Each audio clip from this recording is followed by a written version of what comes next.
तो hello guys, कैसे हैं आप सब। आई थिंक अच्छे ही होंगे। तो आज हम काफ़ी दिन बाद एक नया वीडियो लेके आए हैं।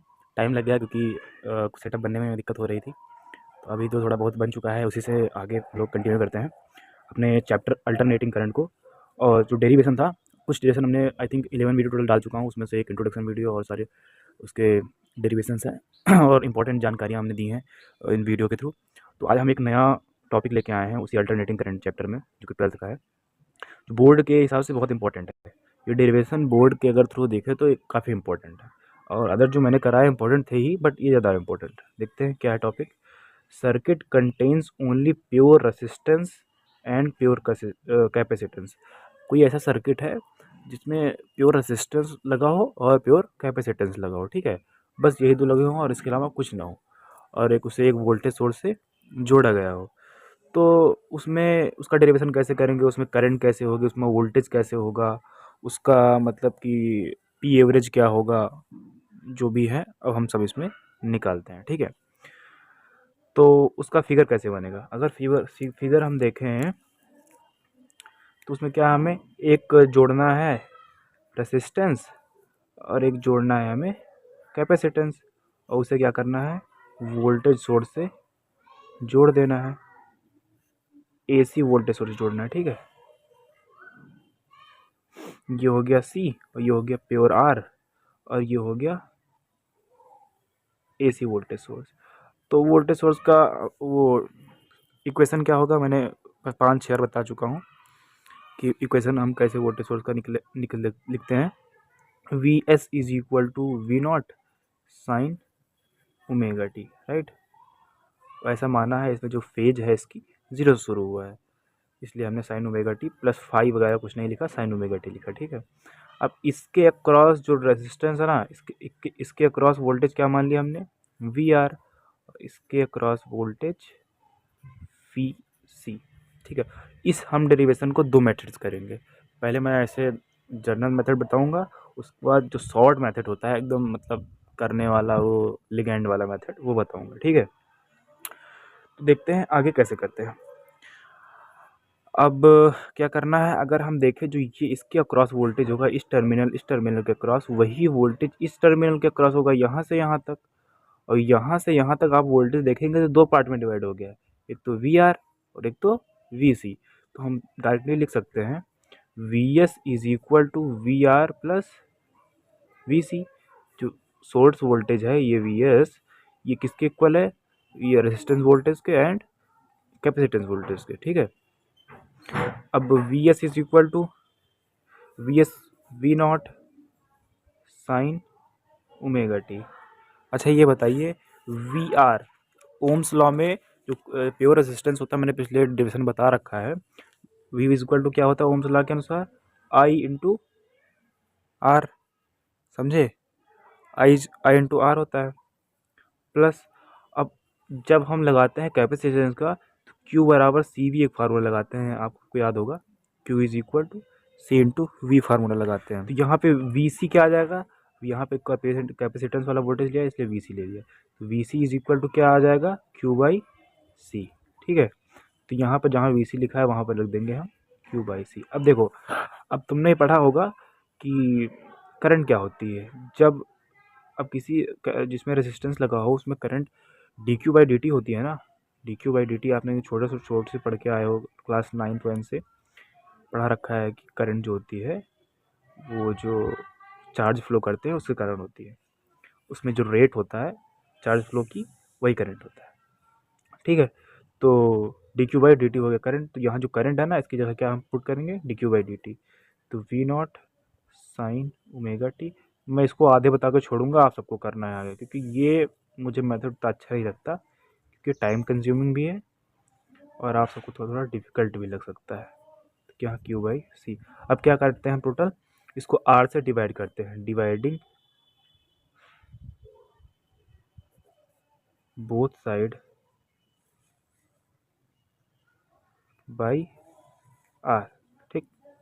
क्या हो जाएगा, V not by R sine omega T equal to D Q by D T plus Q by C R. कितना आया, अब देखो क्वेश्चन नंबर 1 डाल लेते हैं इसे।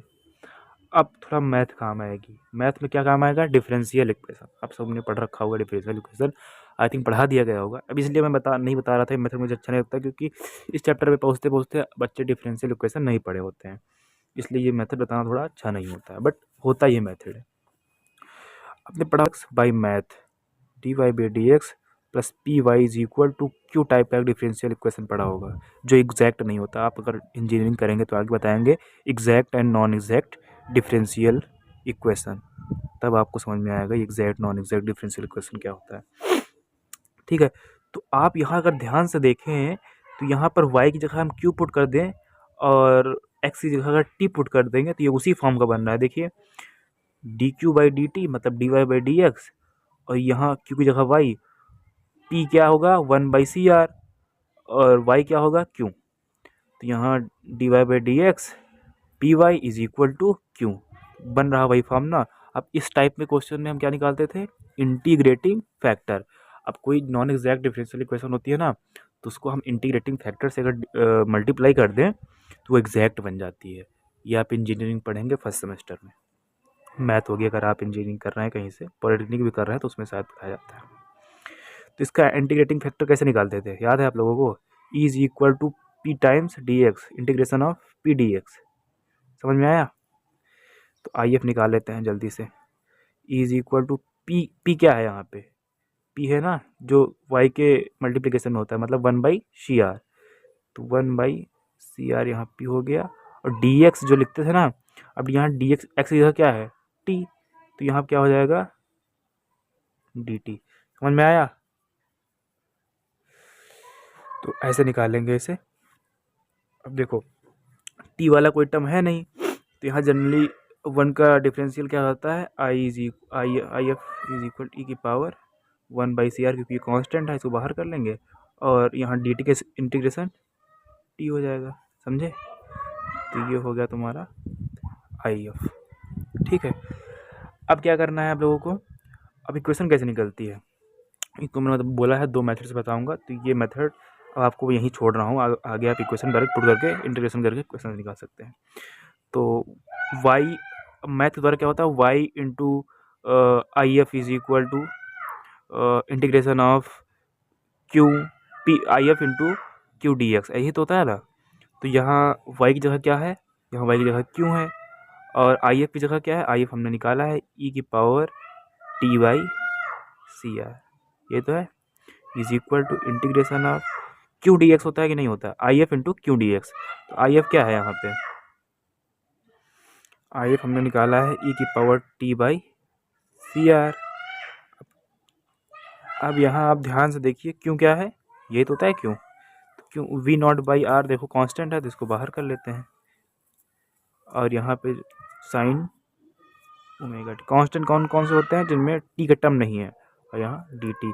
अगर आप इसको सॉल्व कर लें bye integration method, you can find your solution, मतलब जो भी आपका इक्वेशन है प्रॉपर। ठीक है, अब इसका एक शॉर्ट तरीका एकदम आप समझ जाएंगे कि ये एकदम क्या है, और आपको एग्जाम में ऐसे ही करना है। वहाँ पे टीचर देखता है मेथड क्या है, आप हिंदी कितना लिख रहे हैं, अगर इंग्लिश मीडियम में इंग्लिश कितना लिख रहे हैं, वो डिपेंड नहीं करता है। ठीक है, आपको क्या करना है? आपको डायरेक्टली मतलब ऐसे ही इस मेथड करना है, क्योंकि वहाँ टाइम भी कम होता है, सब कुछ करना होता है, और बच्चे टाइम नहीं कवर कर पाते हैं। जो प्रैक्टिस नहीं किए होते हैं वो उन बच्चों के लिए ये है जो प्रैक्टिस नहीं किए हैं, जिनको लगता है कि हाँ एग्जाम आने वाला है मुझे करना है। उन बच्चों के लिए भी है जिन्होंने कर रखा है सब कुछ, बस उन्हें एक बार दोहराना है या रिवीजन करना है, भाई ऐसे करना है मुझे। ठीक है, उन बच्चों के लिए है। अब दूसरा मेथड क्या है इसका? ठीक है, दूसरा मेथड देखते हैं। अब दूसरे मेथड में क्या है, हमने आपको जो डेरिवेशन करा है, अगर आप पीछे जाके देखेंगे, मैं डेरिवेशन का लिंक जो है डिस्क्रिप्शन में डाल दूंगा, जो पीछे टेस्ट मैंने कराए हैं आर और सी वाले। जब आर होता था केवल प्योर रेजिस्टेंस होता था, तो जो करंट और वोल्टेज के बीच फेज डिफरेंस होता था वो जीरो होता था। मैंने बता रखा है डेरिवेशन में, जब प्योर रेजिस्टेंस हो सर्किट में तो करंट और जो वोल्टेज होते हैं वो सेम डायरेक्शन में और सेम फेज के साथ चलते हैं। तो यहाँ पर यही डायरेक्शन जो होगी उस करंट की होगी, और यही डायरेक्शन वोल्टेज की होगी। ठीक है आई यार। और जब केवल कैपेसिटेंस हो तो हम देखते हैं जो कैपेसिटेंस होता है ना, उसमें जो वोल्टेज होता है ना, वो करंट से जो टोटल आई नॉट करंट होती है, ये आई नॉट की भी होती है। ठीक है, ये आई नॉट की भी डायरेक्शन होगी, मान लिया हमने। जो आई नॉट से होता है वो 90 डिग्री पीछे होता है, मतलब फेज डिफरेंस जो होता है 90 डिग्री का होता है वोल्टेज और करंट में, जब प्योर कैपेसिटर हो। तो इसमें हम वोल्टेज को क्या कर देंगे, वीसी को 90 डिग्री से पीछे कर देंगे। समझ में आया? अब क्या करना है, अब देखो जब हमने देखा दो वेक्टर प्रोडक्ट होते हैं तो उनका रिजल्टेंट कैसे होता है, 90 डिग्री पे रिजल्टेंट कुछ ऐसा होगा। समझे? आई होप समझ में आ रहा होगा आप लोगों को। तो रिजल्टेंट कुछ ऐसा होगा, तो इसको वी आर, वी रिजल्टेंट कुछ आप ऐसे लिख दो, वी आर ई, ऐसा नाम दे देते हैं। उसको निकालते कैसा है, कैसे हैं आप लोगों को ये, मतलब कि आई थिंक छोटे से पढ़ाया गया होगा या जब से भी बड़े होंगे आप लोग, ये आपको सबको निकालना आता होगा। V R square, V R E square is equal to इसका स्क्वायर प्लस इसका स्क्वायर, क्योंकि इन दोनों के बीच जो एंगल है 90 डिग्री का है। एक्चुअल में होता ये है कि V R square is equal to V C square plus V R square, ये वाला V R square plus 2 V R into V C into cos theta. Theta इन दोनों के बीच का एंगल, एंगल 90 तो कॉस 90 की वैल्यू जीरो हो जाती है, इसलिए केवल V C square plus V R square हो जाता है, आगे वाला टर्म जीरो हो जाता है। तो V R E is equal to under root V C square plus V R square, ये हो गया आपका नेट वोल्टेज। अब जो यहाँ से हम वोल्टेज निकालेंगे ना, यहाँ से जो वी नॉट की वैल्यू आएगी ना, वो सेम वैल्यू यही आएगी। अगर यहाँ से पुट कर दे यहाँ वी सी की वैल्यू और इस फिगर से, और वी आर की वैल्यू सेम वैल्यू आएगी। ठीक है, और आगे अगर इसको हम फर्दर करते हैं तो V R E is equal to V C क्या लिख सकते हैं, I not into X C, I not into X C का होल स्क्वायर, ये तो होगा वी सी। एक्स सी क्या है, इम्पिडेंस है। ठीक है, आई नॉट इंटू आर, ये ओम्स लॉ से आ गया। अब क्या करते हैं, ये सब बता रखा है। V L is equal to क्या होता है, आई नॉट इंटू एक्सएल, और V C is equal to क्या होता है, आई नॉट इंटू एक्स सी।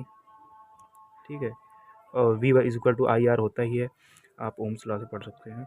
और एक्सएल इज इक्वल टू क्या होता है, 1/ओमेगा एल, और X C is equal to क्या होता है, omega into C. I hope आप सबने ये पढ़ रखा है। ठीक है, तो V R E is equal to, यहाँ से आई नॉट कॉमन कर लेंगे तो स्क्वायर कॉमन होगा, रूट के अंदर बाहर आएगा तो आई नॉट ही आएगा बाहर। ठीक है, तो अंदर बचेगा X C square plus R square. अब देखो ये नेट वोल्टेज है ना, तो क्या करेंगे हम, V naught into sorry I not into Z लिखेंगे। नेट वोल्टेज को आई नॉट इंटू जेड लिखते हैं। ठीक है, I naught X C square plus R square. अब यहाँ देखेंगे आई नॉट से आई नॉट कैंसिल हो जाएगा, जो जेड आएगा क्या आ जाएगा, वो X C square plus R square. ये आपको फार्मूला याद चाहिए, इससे इस फार्मूले पे बोर्ड में बहुत ज़्यादा क्वेश्चन आते हैं। और यहाँ से वोल्टेज भी करंट भी निकाल सकते हैं। अगर वोल्टेज आपको नेट पता है तो I naught is equal to V R E upon X C square plus R square. और ये मतलब इन सारे डेरिवेशनों में सिमिलरिटी पाई जाती है। अगर आपको जिसमें बताऊंगा अभी आगे, जिसमें आर एल और सी तीनों, मतलब कि रेजिस्टेंस, कैपेसिटेंस और इंडक्टेंस तीनों कंटेन होंगे किसी सर्किट में, तो उसमें बस थोड़ा सा चेंज आएगा। यहाँ पे वी आर, जहाँ वी सी लिखा है ना, वहाँ V C minus V L हो जाएगा, और सेम चीज़ सब कुछ वैसा ही रहता है। ठीक है, तब वहाँ पे मतलब सेम डेरिवेशन करेंगे हम, ये इस मेथड से करेंगे वहाँ पे। अब ये मेथड देखो इतने छोटे से लाइन में हो गया, ये एकदम आसान मेथड भी है, सभी लोग इसी से करना पसंद करते हैं। तो तुम लोग भी अगर बोर्ड में अगर एग्ज़ाम अगर आता है ये सब क्वेश्चन, ये डेरिवेशन ऐसा आता है, तो इसी मेथड से करना है, इस मेथड से नहीं। कर भी सकते हो दोनों मेथड अगर आपके पास टाइम बचता है तो, नहीं तो पहले आप इसी मेथड से करिए। ठीक है, तो अब इसमें क्या करना है, अब हमको वो क्या बताते हैं उसको, tan फाई निकालना है, या बोल देते हैं कि पावर फैक्टर निकालना है, जो कि cos फाई होता है। वो सब कैसे निकालेंगे, तो वो सब हम देखते हैं कैसे निकालेंगे। cos फाई के लिए क्या करेंगे हम, जो अपना डायग्राम था उससे देखते हैं। ये वी सी था और ये वी आर था और ये अपना नेट वोल्टेज था, VRE माना था हमने, यही डायरेक्शन I0 की भी थी, ठीक है। अब ये जो होगा ना, ये एंगल, ये फाई होगा, ठीक है। तो यहाँ से अगर हम tan फाई देखें, tan फाई बराबर VC अपान VRE, ये तो होगा tan फाई, सॉरी VC अपान VR होगा, RE नहीं, वो RE नेट है। तो यहाँ से ये tan फाई आ गया। अगर हम क्या करें, cos फाई निकालें। अब इसको देखो, इसको हम क्या और किस फॉर्म में चेंज कर सकते हैं। फाई की वैल्यू दी है, अगर इनमें से कुछ पूछा है तो आप फाई की वैल्यू पुट करिए, इनमें से कोई एक वैल्यू दी होगी, ऐसा एग्जाम में आ जाता है। ये आप फार्मूला याद रखिए, जितने मैंने डिब्बे में बंद कर रखे हैं फार्मूले, उनको आपको याद रखना ही रखना है, क्योंकि ये एग्जाम में आते हैं, मैंने देखा है और मैंने पढ़ा है, इसलिए मैं बता रहा हूँ ऐसा। अब वी सी क्या लिख सकते हैं, I0 इंटू XC लिख सकते हैं कि नहीं, और वी आर क्या लिख सकते हैं, I0 into R. I0 cancel, tan phi will be equal to XC by R. ये भी आप याद कर लीजिए, आप ऐसे तोड़ के लिख सकते हैं ऐसे। अगर आपको तोड़ना आ गया ना, कोई भी फार्मूला बाकी नहीं हो सकता आपसे। अब हमें पावर फैक्टर निकालना है, ठीक है। वो आप छोड़िए ट्रिग्नोमेट्री वाला, पावर फैक्टर से ही ऐसे बता देता हूँ मैं। पावर फैक्टर क्या होगा इसका, पावर फैक्टर मैंने बताया था cos फाई तो होता है, cos phi is equal to power factor, ठीक है। हमें cos फाई की वैल्यू निकालना है, तभी हम पी एवरेज की वैल्यू निकाल पाएंगे। cos फाई कैसे निकालेंगे, cos phi is equal to क्या होगा, यहाँ से देखिए, बेस अपान हाइपोटेनस। तो बेस क्या है यहाँ पे, बेस है VR अपान हाइपोटेनस क्या है VRE। तो VR क्या हो जाएगा यहाँ पे, VR इज इक्वल टू लिख सकते हैं हम I0 into are, Ohm's law. और ये क्या लिख सकते हैं, I0 इंटू जेड, क्योंकि ये नेट वोल्टेज है, ठीक है। नेट वोल्टेज को हमने पीछे लिखा था I0 इंटू जेड, ठीक है।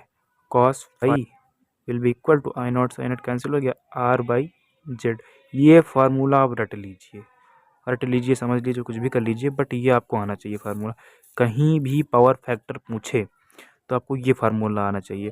और मैंने बताया है जेड, जो जेड होता है ना, उसका आप ये वाला फार्मूला याद करिए, R² plus XL minus XC का होल स्क्वायर। ये फार्मूला आप याद कर लिए, सब आ गया आपको, समझ लीजिए। इसके पावर फैक्टर बारे में कहीं आपको निकालना नहीं पड़ेगा, इस तरह डायग्राम बना के। कैसे, मैं बताता हूँ। देखो, जब प्योर रेजिस्टेंस होगा ना, तो उसमें XL और XC होगा नहीं, ये XL है भाई, ये XL और XC होगा नहीं, तो ये दोनों जीरो हो गए। अब यहाँ Z इज इक्वल टू क्या आ गया, केवल R आएगा। तो यहाँ पर cos phi is equal to R, Z की जगह भी R आएगा, तो यहाँ R बाई आर। तो मैंने बताया था जो जहाँ प्योर रेजिस्टेंस होता है वहाँ पे जो पावर फैक्टर होता है 1 होता है, R बाई आर कैंसिल हो जाएगा तो 1 आएगा पावर फैक्टर। देख लीजिए, इतना आसान हो गया। अब मान लिया इस जिसमें जो हम डेरिवेशन कर रहे हैं, इसमें देखते हैं, अगर एक्सएल ना हो, केवल XC हो, तो यहाँ पावर फैक्टर क्या होगा, Z is equal to X L, तो जीरो हो जाएगा, under root R square plus XC square. तो यहाँ पर cos phi equal to R by Z. अब यहाँ cos, इसको लिख सकते हैं हम R पान जेड की जगह क्या पुट कर सकते हैं, R² प्लस XC का स्क्वायर। ये हो गया आपका पावर फैक्टर, ये हो गया आपका आंसर, ठीक है। अब जिसमें, अब मान लिया XC नहीं होगा, RL सर्किट ले लिया, तो उसमें XC गैप हो जाएगा, तो जेड की वैल्यू क्या हो जाएगी, R² प्लस XL स्क्वायर। तो ये आपको एक शॉर्टेस्ट मेथड मिल गया पावर फैक्टर निकालने के लिए। बस ये याद होना चाहिए आपको, cos phi will be equal to R by Z, ठीक है। अब इससे पी एवरेज निकालेंगे हम। पी एवरेज क्या होता है, PRMS, sorry VRMS into IRMS into cos five, ये तो होता है। अब इसको आप ऐसे भी लिख सकते हैं, P average will be equal to V0 upon root two into I0 by root two, क्योंकि VRMS और IRMS यही तो होता है, V0 upon root two I0 by root two into cos phi. cos phi की वैल्यू आप क्या put कर सकते हैं, R by under root R² plus XC का होल स्क्वायर। ये हो जाएगा आपका पी एवरेज। अब रूट टू कर सकते हैं ज़्यादा, समझ में आ गया ना आप लोगों को? तो ये आप सब याद रखिए। और इसमें इसकी इक्वेशन भी लिख सकते हैं कि VC की इक्वेशन क्या होगी, VR की इक्वेशन क्या होगी और ये VRA की इक्वेशन क्या होगी। ये इक्वेशन भी लिख लेते हैं फटाक से। तो इसमें अगर करंट की इक्वेशन लिखें, पहले VS की इक्वेशन पता ही लिखी है मैंने, आपको फिर से लिख देता हूँ। VS is equal to V0 sine omega T. देखो अब VR इससे कितना आगे है, फाई आगे है, तो VR की इक्वेशन यहाँ सॉरी VS, ठीक है। VR is equal to V0 sine omega T plus phi, ये VR हो गया। अगर हम VS लिखें तो VS इससे VR से कितना पीछे है, यहाँ V सोर्स लिख दो या VR लिख दो, कोई बात नहीं, वही बात है। यहाँ VR या VS दोनों ले सकते हैं, ठीक है। ये कितना पीछे है, ये भी 5 होगा ना, 90 माइनस 5, ठीक है, मैंने वो कर दिया। तो ये टोटल 90 है, तो ये 5 है, तो कितना हो जाएगा 90 माइनस 5, ऐसा। तो VS या VC बोल is equal to V0 sine omega T. अब क्योंकि पीछे है तो माइनस करेंगे ना, तो माइनस 90, अब यहाँ 90 माइनस 5 था, तो यहाँ माइनस के अंदर गुणा करेंगे तो प्लस 5 हो जाएगा, ठीक है। ये VC का इक्वेशन हो गया। कोई पूछे फटाक से निकाल दीजिए आप। तो इस डेरिवेशन का इंड यही होता है। आई होप आप लोगों को समझ में आया होगा। अगर नहीं समझ में आया है तो 2-4 बार देखिए, एकदम अपने आप से करिए 1-2 बार, गारंटीड आपको इतना आसान और सिंपल मेथड में, क्योंकि बुक्स में पूरा थ्योरी भर के रखते हैं, मैंने पढ़ रखा है हर, और ये एकदम सिंपलेस्ट मेथड है, और ये IIT JEE के नोट्स हैं, ठीक है। तो मैं इसलिए बता रहा हूँ, आप इस पर ट्रस्ट करिए और कभी ये दिक्कत ना करिए, बोर्ड में नंबर नहीं मिलेंगे। बोर्ड में मेरे 97 नंबर थे, मैं फिर से बता रहा हूँ एक बार। तो आपको अगर लाने हैं इतने नंबर, आप आई थिंक आप उससे ज़्यादा 99 या 100 भी ला सकते हैं, तो आप उसका प्रयास करिए कि ज़्यादा से ज़्यादा नंबर आए, और मेथड यही करिए आप, ठीक है, क्योंकि टाइम कम होता है वहाँ पे। चलिए थैंक यू, आप लोग प्रैक्टिस करते रहिए, और इसमें जो समझ में नहीं आया आप कमेंट से पूछ सकते हैं, और मैं आपको तुरंत रिप्लाई कर सकता हूँ इसका आंसर, ठीक है। तो हम अपने नए वीडियो के साथ फिर जल्दी आएंगे, और अब कंटिन्यू पढ़ाएंगे, तो आप लोग बने रहिए हमारे साथ, और चैनल को सब्सक्राइब करिए और अपने दोस्त को भी शेयर करिए। चलिए थैंक यू।